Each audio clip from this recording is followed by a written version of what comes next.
Dopo i 3 casi registrati in provincia di Rovigo, la West Nile arriva nella città metropolitana. È un cinquantenne di Cavarzere la quarta persona colpita dal virus del Nilo, trasmesso dalla puntura di comuni zanzare. L'ULSS 3 Serenissima ha attivato il protocollo previsto nei casi di contagio.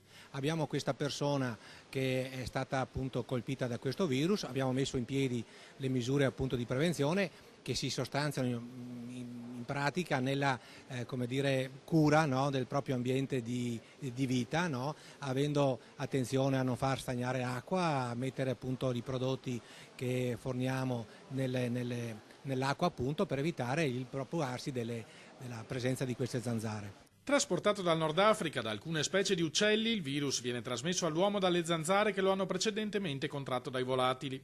Nell'80% dei casi non provoca alcuna conseguenza, ma per una persona su 5 causa una febbre simile a quella della comune influenza. In un caso su 150 possono insorgere complicazioni quali malattie neurologiche che colpiscono soprattutto gli anziani.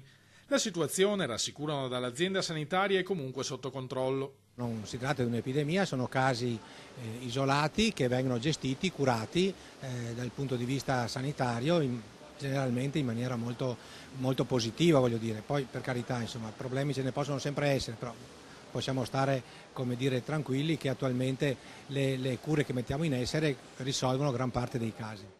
In Veneto orientale l'ULSS 4 ha intanto sollecitato i 21 comuni di sua competenza a effettuare i previsti interventi di bonifica ambientale dopo che nei giorni scorsi alcune zanzare catturate da apposite trappole sono risultate positive al virus.